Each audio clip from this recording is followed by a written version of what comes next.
We're living in a time where youth is idolized and any signs of aging is like the enemy. It's like, And so we're not going to be able to necessarily shift the fact that we get older and with it we get wrinkles and that everything ends up heading towards the floor, and the fact that our bones end up becoming more porous and that our hormones go like this and that we are up at night sweating.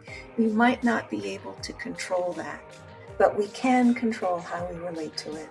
We have a huge impact on what we do with that and also where we identify. So when we are identified as being our bodies, then naturally, especially if we've identified and believe that youth is good and aging is bad, it's going to be a painful journey because we're going to have to change our fundamental identification in order to turn this around. Welcome to Unmute with Priya, the podcast where silence ends, voices rise, and women rediscover the freedom to speak and live authentically, especially in life after 40. This show is proudly sponsored by Project Icon. I'm your host, Priya Sudarsanam. Let's dive into today's conversation.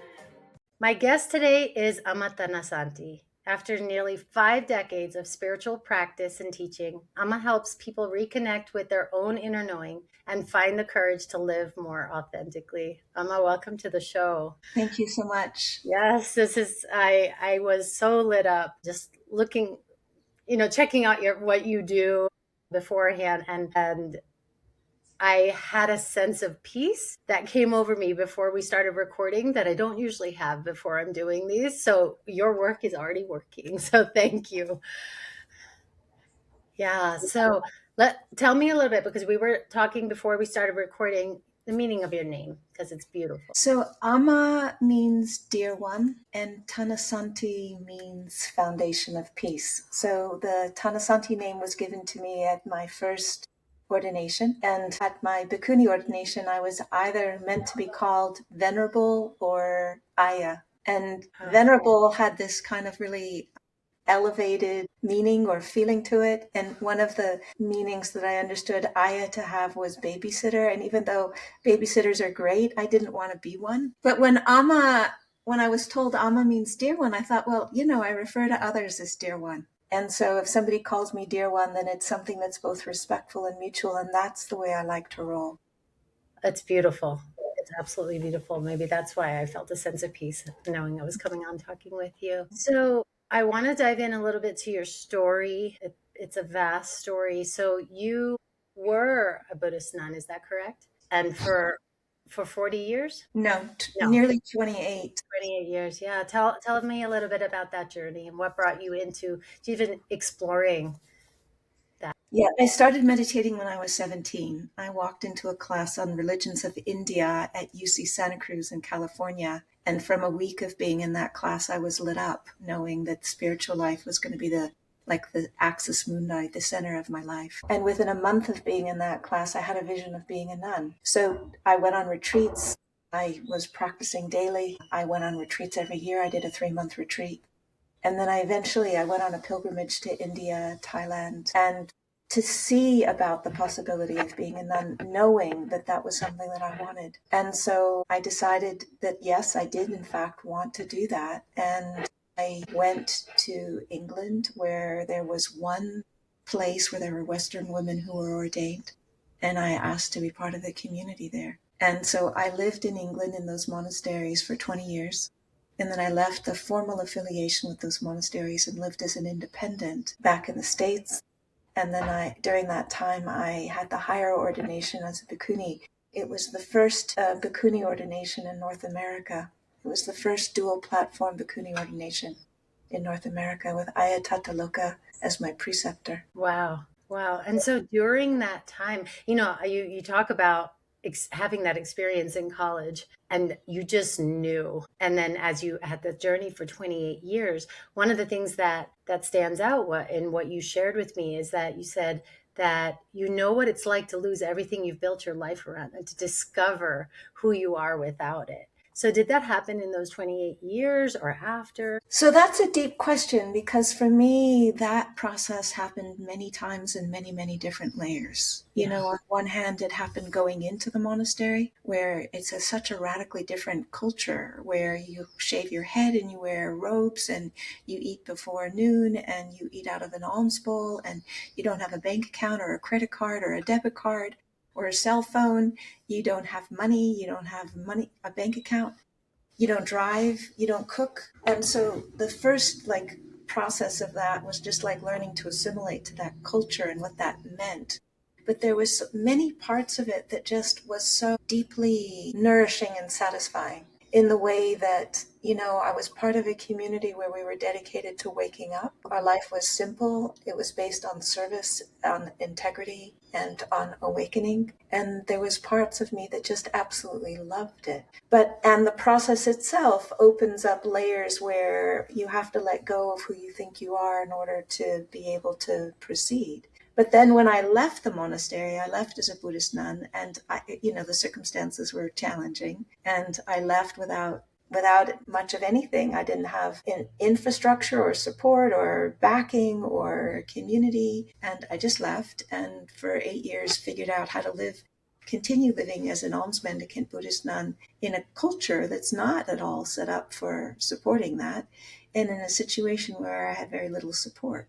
But the challenge, well, there's many challenges. So then when I decided to relinquish my precepts and return to civilian life, that was just extraordinary because by then I had been between being a novice and a nun, 28 years in this lifestyle. And, you know, the questions are, well, what is my name?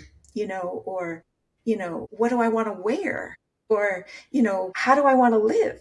Questions that most people figure out within a few years of being a teenager. I was in my 50s, all of a sudden trying to figure them out. So that process, that first few months after returning to civilian life of figuring out what my name was and opening up a bank account and getting a driver's license and figuring out what I wanted to wear, it was so mind-blowing and exciting. Yeah, you bring up a good point because I think we're just not aware. We go through all these transitions in our life where maybe we're redefining ourselves or how we perceived ourselves is changing. And I think for a lot of the women that I talk to, it can be it rocks the boat and it shakes up everything, and you end up feeling like you're dying. That's actually what some women have told me. It's like, I feel like I'm dying inside. How did you navigate through that time? So for me, the thing that has been really solid throughout everything that I've been through is the practice, and the practice of just being present with what is and how I'm reacting to it. And so, whether it's good or it's not good, whether it's confusing, whether it's overwhelming, whether I feel like I'm dying or I want to die, the things that come up. The practice is to be with it and to receive it and to be as wise, as skillful, and compassionate as I can as I'm meeting what's there. And that practice doesn't change. If I change my hairstyle or my robes or my lifestyle, it's the same practice. It seems like that would be really liberating. With present moment, I mean, just from my journey, my real in-depth study into spirituality is really only in the last 10 years, and just understanding through, the death of friends and family that present moment's all we ever have. Like this, you and I just talking right now, this is all we ever have. But would you say that the past and the future is what creates the suffering? I'd love to hear your perspective on that because I've heard so many different perspectives on it. So suffering is a big gateway. It's not the only gateway. It's a big gateway. And there's many things that contribute to suffering. Certainly, when we're not living in the present, when we're dwelling about things that happened in the past, or we want things that happened in the past to happen in the future, there's a way in which our attachment to what happened or our longing is a condition for suffering, certainly.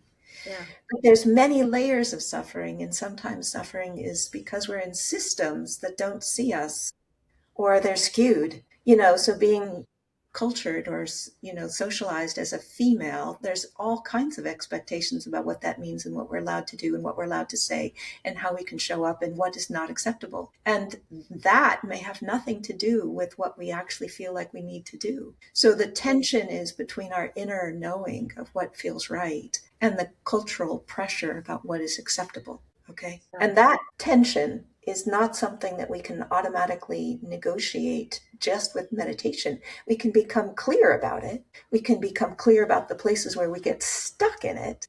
But we can't release the social pressure on us just because we meditate. The other thing that we can't release just through meditation is the trauma residues that we have. So when we've been through things that are overwhelming, that flood our nervous system, that are beyond our capacity to manage, and those don't resolve, there's a physiological trace of that that's in our system. And it isn't reliable that meditation is the best or only or even the most effective way of resolving that. So if something triggers those residues and then we get flooded again, there's another level of suffering there, but it's not related to something that necessarily is directly happening in the present moment. It happened in the past. But if we don't understand it, if we don't understand how to work with it, it is consuming. Yeah.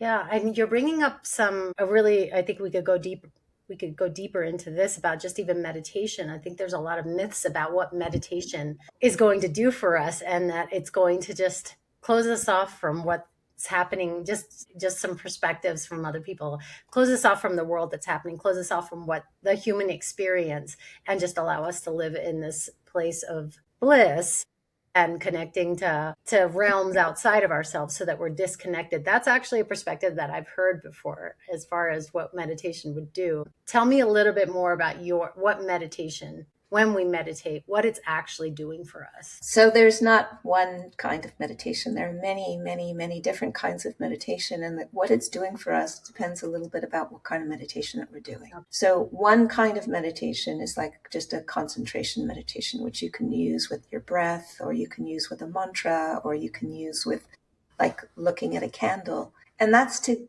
gather our attention. So instead of it being like this, it begins to gather. We begin to be able to sense and focus on the one thing, whatever it is, the breath, the candle, the mantra, the one thing. And as we do that, then the distress that comes from dispersion begins to settle. And then there's more kinds of ways in which we can absorb into that one thing and experience different levels of peace and unification and bliss. Then there's insight meditation, and the mindfulness movement has done a lot with that. It's made it very popular. And instead of focusing only on the one thing, we gather our attention because we need a certain amount of collectedness. And then we begin to open up to what we're feeling in our body, the emotions that we're having, the thoughts that we're having. Not just to be absorbed in the content, but to be curious about the fact that they change, about the fact that nothing is, about the fact that there isn't anything that's inherently satisfactory in and of itself. And this kind of meditation can bring about a deeper sense of being at peace and free while we're living in the world. And this kind of meditation also includes another kind of meditation, which is where we shift our focus from really being absorbed in the things, like what I feel, what I think, like the itch in my toe, to relaxing into the awareness that knows, that receives, that observes. And when we shift focus from being cathected or absorbed or compelled by what we're noticing to relaxing in the awareness itself, then even if what we're noticing is unpleasant, then we can experience the peace of this awareness, which is open and spacious and welcoming and loving and radiant and timeless and always here. That's really nice to hear, because I think people think that meditation has to be a certain way, but you bringing up that there's just different ways to do it and different types and the goal of those, that's really helpful to understand that, because those conversations have definitely come up where you're not doing it right, and then it brings up those wounds that we experience as children. It's not good enough.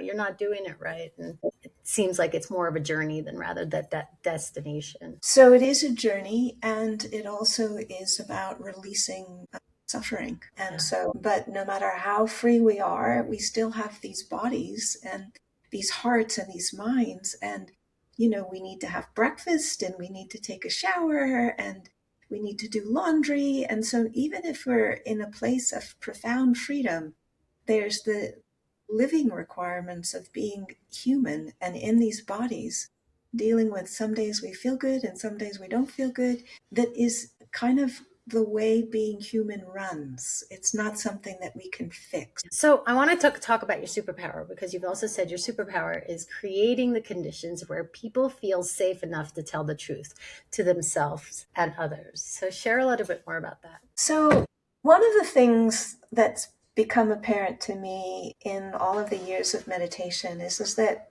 the classic instructions presume that we feel safe. And for many people, that is quite a presumption, because people don't feel safe. They don't feel safe in their bodies. They don't feel safe inside their own skin. They don't feel safe with themselves. So understanding that, and then not presuming that, and then being proactive about creating safety, then makes it possible for people to begin to relax and feel, oh my goodness, I had no idea I never felt safe, because there wasn't the contrast of knowing what safety felt like. And so then as we begin to sense and feel a little bit more what safety feels like, just like to be here and not be like scanning for danger, then we can take that safety deeper and say, what would I need in order to connect with what's here? What would I need in order to express what my truth is right now? What would I need in order to be able to have confidence that my direct experience is worthwhile? Yeah. And obviously, when you're in that process, you have to look at things that you're avoiding. Is that correct? Yeah. How do people navigate that? Because that could be uncomfortable. So, I mean, it depends on the circumstance that we're talking about. Different ones have different things, but part of that is for an individual to have walked this territory themselves. And so for me, one of the things that I pride myself in is that I'm a shit shoveler. You give me a pile of shit and I'll shovel it. And I have had lots of piles, like really big piles, like piles that most people don't have. I've had many of all kinds, but I've been committed to doing the work with each one of them. And so this work doesn't frighten me. It's familiar. I know how to engage with stuff that's smelly, uncomfortable. You don't want to go there. I know how to do it in a way where my system opens and relaxes.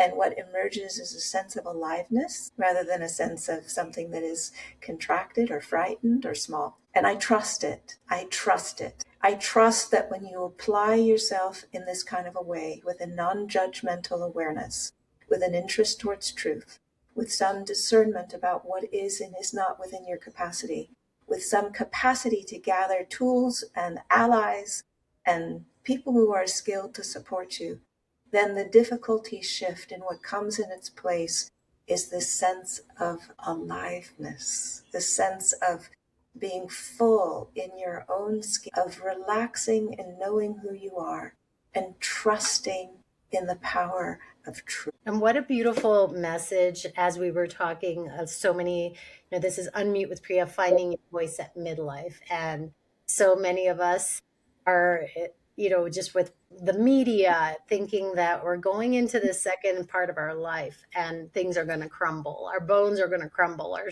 skin's going to degrade, all of this stuff. And that life is slowly, we're losing life. And meanwhile, we're going into this new second chapter, this new act of our life where we can feel exactly what you just said, full, and that life is there for us to grab and experience fully and authentically. What would you say to that? Well, part of it is that we're living in a time where youth is idolized, and any signs of aging is like the enemy. It's like, and so we're not going to be able to necessarily shift the fact that we get older, and with it we get wrinkles, and that everything ends up heading towards the floor, and the fact that our bones end up becoming more porous, and that our hormones go like this, and that we are up at night sweating. We might not be able to control that, but we can control how we relate to it. We have a huge impact on what we do with that, and also where we identify. So when we are identified as being our bodies, then naturally, especially if we've identified and believe that youth is good and aging is bad, it's going to be a painful journey because we're going to have to change our fundamental identification in order to turn this around. When we are relating to our internal world, like to our heart, to what we feel, to what we sense, to awareness, awareness doesn't age. Awareness doesn't have gender. Awareness is not impacted by our hormones or our bone porosity. It's just there. And so if that's where we locate ourselves, then that gives us like the richness of everything that we've gone through and all the piles that we've shoveled and the level of wisdom and compassion we have from our experiences, that it gives us some like gravity, fullness. It gives us some potential to know not only who we are, but that we've got things that we can offer into this world that are blessings.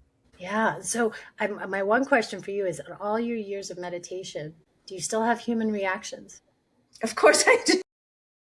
Know that, and I ask that because so many people think, okay, if I meditate, I'm not gonna curse at somebody, I'm not gonna get angry, or like all of those things kind of fizzle away. But I ask that just to validate that.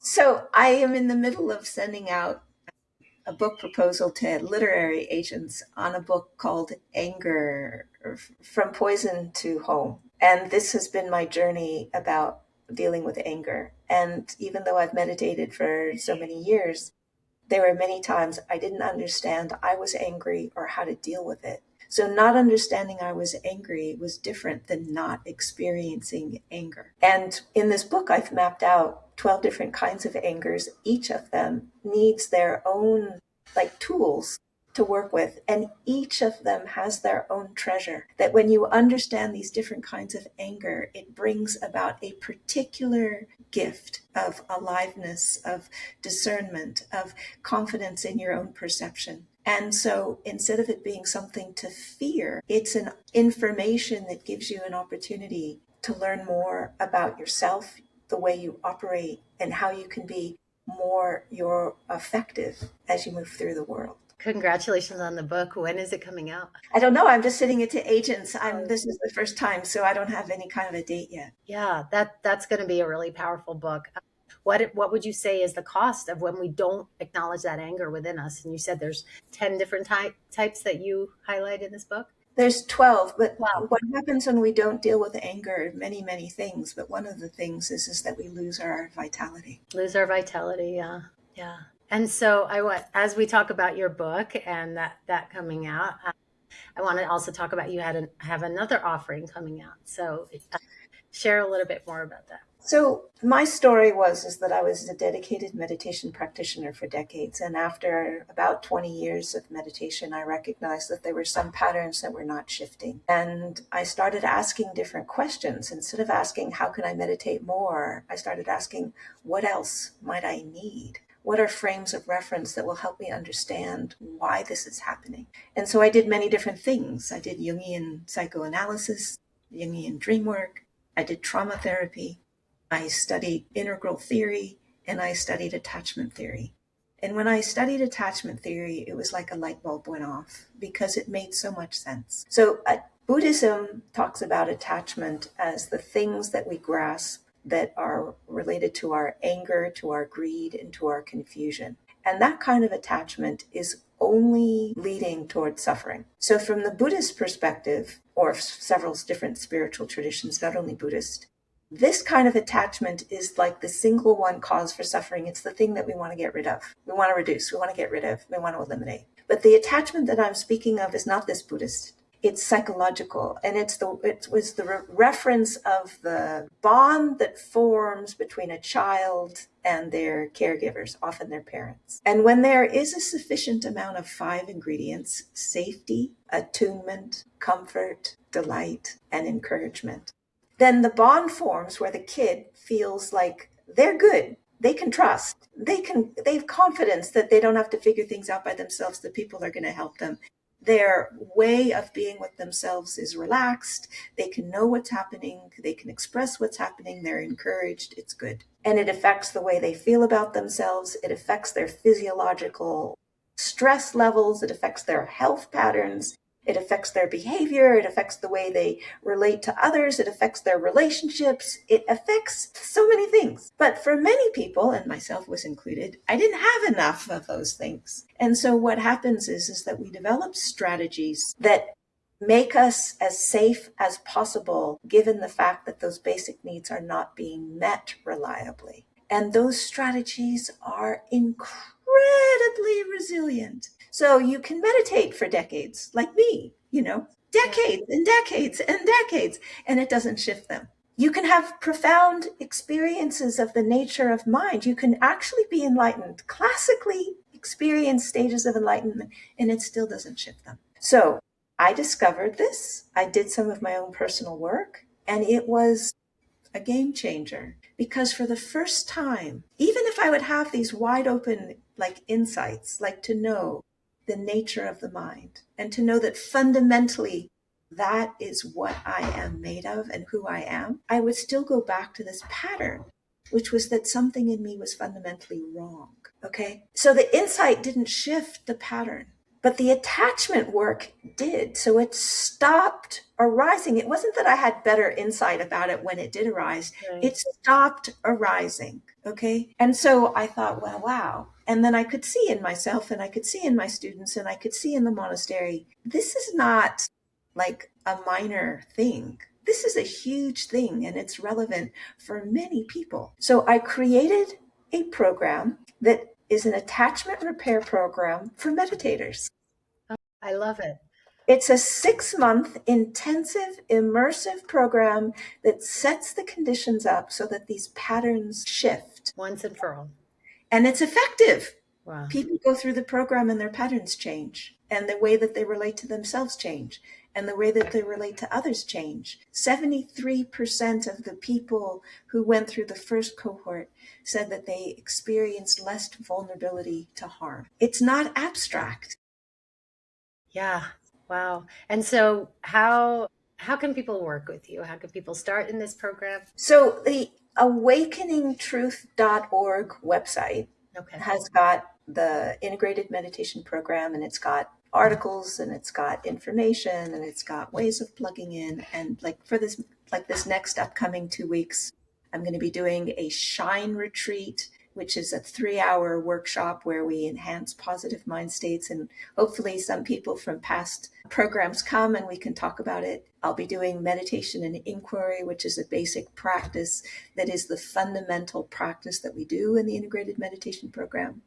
I'll be giving a talk on when awakening isn't the end of the journey, which goes into these topics in more detail. That'll be hybrid. So, in-person, those kinds of things. So that if you get on the awakeningtruth.org website and check and see what's available, you can sign up for the email or the newsletter, and then you can also see what kind of events are coming up. We'll make sure to put those links in the show notes. And once your book is out, it will be on the website as well. Amazing. This has been such a great conversation. I could talk to you for hours and just pick your brain, and with all your knowledge. For somebody who's listening to this, they're exploring meditation. They're thinking, all right, how do I get started? Okay, I close my eyes and nothing happens. What words of advice? And this is a loaded question, but what words do you have for that person who is trying to meditate? So what is the most important thing is to connect with your aspiration for truth, that you want to know what's actually happening right now inside yourself. You want to know the truth. And that one thing, connecting with your aspiration, your hunger for the truth, will be able to hold you and steady you throughout the ups and the downs that are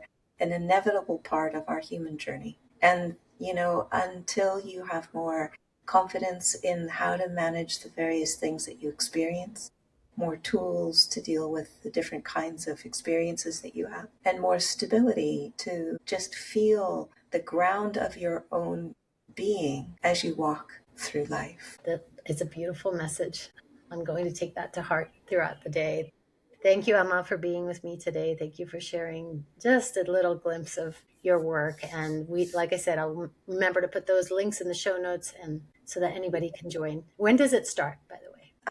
The cohort number 4 is due to start in January. Okay. All right. Right now, we've got right this minute, we've got an interest form if you want to be part of it. We'll be opening up the application soon. Thank you so much. Thank you for your warm welcome and for such a juicy conversation. Absolutely. Juicy is the perfect word. And this show was brought to you by Project Icon.